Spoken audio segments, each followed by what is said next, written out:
Dance master పండుకి accident జరిగింది. తీవ్రంగా గాయాలయ్యాయి. ప్రజెంట్ అయితే హాస్పిటల్లో ఉన్నారు. ట్రీట్మెంట్ కూడా ఇస్తూ ఉన్నారు. ముఖ్యంగా తన కాళ్ళకి ఎక్కువగా తీవ్రంగా గాయాలయ్యాయి అని చెప్పేసి అయితే వైద్యులు చెప్తూ ఉన్నారు. అయితే ఈ యాక్సిడెంట్ ఏ విధంగా జరిగింది, ఎక్కడ జరిగింది, ఎందుకోసం జరిగింది, ఎవరైనా కావాలని చేశారా, లేకపోతే అనుకోకుండా జరిగిందా అంటే దీని గురించి మాత్రం ప్రజెంట్ పోలీసులు అయితే కేసుని నమోదు చేసుకున్నారు. దర్యాప్తు కూడా చేస్తూ ఉన్నారు. సో అక్కడ పండు మాస్టర్ కార్ ఆగి ఉంది. ఆయన కారు వెనకాల నిల్చున్నారు. సో అదే విధంగా అదే రోడ్లో వస్తున్నటువంటి కోళ్ళ వ్యాన్ ఒకటి వచ్చేసి డైరెక్ట్గా పండు మాస్టర్ని గుద్దేసింది అనమాట. ఆ తర్వాత కార్ని కూడా గుద్దేసింది. కానీ ఇక్కడ ఏంటంటే పండు మాస్టర్కి తీవ్రంగా గాయాలయ్యాయి, ముఖ్యంగా తన కాళ్ళకి. సో మరి కాళ్ళ పరిస్థితి ఏంటి, నడుస్తాడా లేదా, ఇక మీదట డ్యాన్స్ చేయగలుగుతాడా లేదా అని చెప్పేసి ఇంకా డ్యాన్స్ ఇండస్ట్రీకి చెందిన వాళ్ళందరూ కూడా చాలా బాధపడుతున్నారనమాట. అయితే విశాఖపట్నం జిల్లా ఆనందపురం సమీపంలో పండు మాస్టర్కి యాక్సిడెంట్ జరిగింది అని చెప్పేసి అయితే తెలుస్తూ ఉంది. అయితే ఆయన విశాఖపట్నం జిల్లాకి ఒక ఊర్లో ఒక డాన్స్ ఈవెంట్కి వెళ్ళారనమాట. ఆ ఈవెంట్ కంప్లీట్ చేసుకొని వస్తున్నటువంటి తరుణంలో తన టీంలోని ఒక పర్సన్కి కొంచెం ఆరోగ్యం బాగోలేక వామిటింగ్స్ అవ్వడం కానీ ఇలాంటి ఒక సింటమ్స్ కనిపించినందుకు రోడ్డు పక్కనే కారును ఆపేసి ఆ అబ్బాయిని చూసుకుంటున్నారనమాట.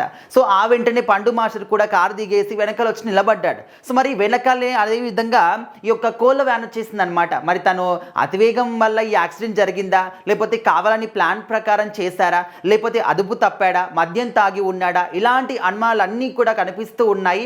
ఇదంతా కూడా తెలియాలి అంటే ఖచ్చితంగా పోలీసులే దీని గురించి ఛేదించాలన్నమాట.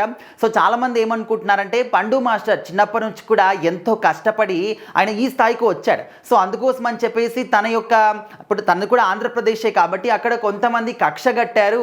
సో మరి తన ఎదుగుదలను చూడలేక ఈ విధంగా చేస్తున్నారేమో అని చెప్పేసి కొంతమంది అనుమానం మాత్రమే, నిజం కాదు, జస్ట్ అనుమానాలు కూడా వినిపిస్తూ ఉన్నాయి. కొంతమంది అనుకుంటున్నారు.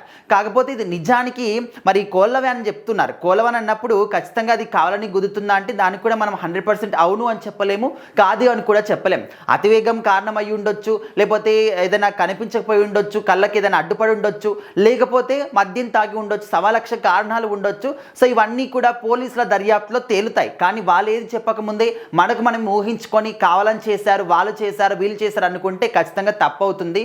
సో ప్రజెంట్ అయితే పండు మాస్టర్ యొక్క ఆరోగ్యం ఏ విధంగా ఉంది, నిలకడగా ఉందా అంటే మ్యాక్సిమం అయితే బాగానే ఉన్నారు. కాకపోతే కాళ్ళకి మాత్రం తీవ్రంగా గాయాలయ్యాయి అనే ఒక మాట మాత్రం అందరినీ కూడా కలిచివేస్తుంది. ఎందుకంటే డాన్సర్ ఆయన డాన్స్లో ఏ విధంగా మెలకువలు ఉంటాయి, ఎంతమంది తన డాన్స్ అంటే ఇష్టపడతారనేది 2 తెలుగు రాష్ట్రాలకు కూడా తెలుసు. ప్రతి ఒక్కరు కూడా ఆదరిస్తూ వస్తూ ఉంటారు పండు మాస్టర్ని. తన యొక్క స్పాంటేనియస్ కానీ ఎంత అద్భుతంగా మాట్లాడతారు, కామెడీ పండిస్తారు, డాన్స్ వేస్తారు, ఈ విధంగా చాలా మంచి వ్యక్తి అనమాట పండు గారు. సో మరి ఆయనకి చాలా మంది కూడా ఫ్యాన్ బేస్ ఉంది. సో వాళ్ళందరూ కూడా తొందరగా కోలుకోవాలని చెప్పేసి కోరుకుంటున్నారు. కాకపోతే ఒక భయం ఏంటంటే డాన్స్ వేయాలంటే ఖచ్చితంగా కాళ్ళు బాగుండాలి. మరి కాళ్ళకి గాయాలయ్యాయి అంటున్నారు. ఇంకా ఫ్యూచర్లో డాన్స్ వేయగలుగుతాడా లేదనేది ఒక డౌట్ లాగా మారిపోయింది.